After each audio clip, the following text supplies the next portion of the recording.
saw you go on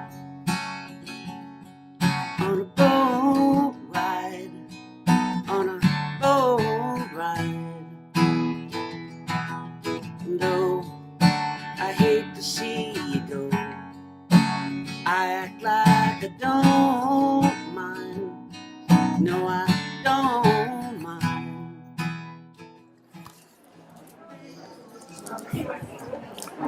Oh. They asked me for another copy here for City Hall. So I was just Brand new fresh coffee. just getting ready. Oh, I got a bunch of these. Right? I already even got them like all, so it's really self-explanatory. Right? When I was 10 years old, my mother, for some reason, I'd been asked to leave school. I knew I had problems. And my mom sent me to a babysitter, which was a friend of hers and a friend of my dad's. And it started right away. He'd always put me in a bathtub, so I was cornered. And afterwards, I would get dressed and I'd run to my mother's work. Well, this happened 4 times in a week. And my mother kind of said, you know, she's going to lose her job if this happens. So my mother and a children's aid worker drove me up to Lakeshore Psychiatric Hospital, and they dropped me off. I didn't know where I was. It was dark. It was cold. I didn't know anybody. I was only 10. And they sedated me. And I remember going upstairs. They put me in it was a nice room. And they locked the door, and I'm looking out at the lake, feeling like I've never felt. And even though I only had 10 short years in my life, it was, and then I knew right there and then, this is how I feel. I want to feel because I'm not angry, I'm not sad. Then eventually, after months of freaking out, they stopped doing it. And so I upped the game and I started assaulting people, because then they'd sedate me again. Because it was much easier to sedate somebody than sit on them and try to talk to them. That worked for a couple months. They stopped, so I started throwing furniture. So all this took about a year. When they released me, with a 2-year prescription, Valium, number 10. And they said to my mom, before he goes to school, when he wakes up, so my mother thought, okay, I'd open my eyes and there'd be a pill in one hand and a glass of water in the other. So I was giving it right away. Then my mom, after a while, thought, well, let's move up to Scarborough. They wanted me away from Regent Park. She thought maybe that would help. It helped my alcoholism is what it helped, because I stopped using drugs for a bit and started getting liquored up at the age of 15. And this went on.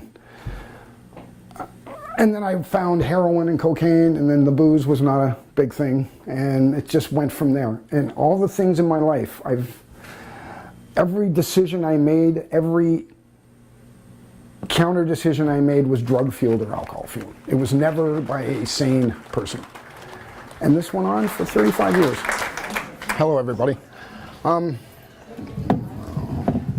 very nervous, so please bear with me. I'll put the microphone. Thank you, darling. No worries. Good? First of all, can we have a moment of silence for the addicts that are not with us and the ones that are still suffering?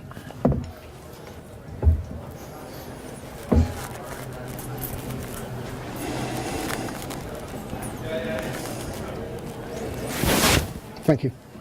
Have you lost friends? Yes. Do you have any, could you give me an idea? I give you an idea. 8 in the last 3 months. And that's only the ones that have died. The other overdoses I have in my book, sometimes there's a 2 next to it or a 3, which means that they've survived it 3 times. And like I said, you know, like saving the same person over and over and over, and then I have to cross them out of the book. And it's like, maybe if there was something there, not maybe, if there was something there, I guarantee that they would look a little bit harder.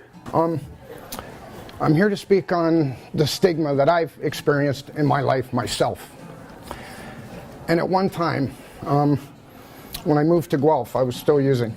And everybody expected me to die of a drug overdose. It wouldn't matter. If somebody shot me, it was a drug dealer. If I got hit by a car, I wasn't paying attention. A heart attack was caught, and it was hard to shake. You're 1 car crash away, 1 broken leg, 1 broken arm. And once they start the pain pills, hey, I feel really good. And then when it runs out, you don't feel really good. And by then it's too late. And that's why I say to the naysayers, never say never, because you just don't know. I want people to remember that the addicts are loved and they're missed. And they are somebody's mother, father, brother, sister, son, and daughter. How many people are we going to bury? Really, like, we can't do this anymore. It's preventable. You can't stop it all, but it's preventable. And I figure if I tell my story, I get it out there, maybe somebody will see it and say, hey, you know, maybe I can do something like this. Or I can clean up, or I can, you know, hope's eternal. I always believe that. And you know what, my stigma, I bought into it. I obliged them is what I did. And now, and the good part is now that if I die, because my number's called, and that's it. But I still suffer stigma for what I do. And they call me a bleeding heart liberal, that's what they call me now, which is still a stigma. I started the petition for many reasons. One reason is I knew the need for one, and the overdose and the overdose deaths kind of just solidified it for me. When I first started, there was a few naysayers, but you know what, that happens. But I started informing people, and then businesses started going, hey, you know, I'd like to participate, so I would work out something, and they keep a petition there. And it's accepted, everybody wants it. Everybody knows we need one. And I have a lot of friends, and these are my friends, these are drug users, these are my friends. And I care very much for them. Every time I see an ambulance, if it's around Carden, I'm scared. Maybe I know them. Maybe I don't. Even if I don't, it's still a loss. This shouldn't happen. Not in this city. Guelph is I'm from Toronto. Guelph is a great city. I love this place. Yeah. And I know, and I want Guelph to be the kind of city where other cities with the same problem go, okay, well, let's see how they did it. And whether it's rallies, whether it's petitions, it doesn't matter. I want Guelph to be on the forefront of this problem because it's a pandemic. And like I said, when you see somebody in that condition, please be mindful. Don't cross the street. Be mindful and just wonder what got them there. I don't know what else to say. That's awesome, Donny. You did great. Thank you very much. Can I give you a hug? Oh, baby. You did awesome, buddy. You did awesome. You did really good. I don't want to preach like some prophet on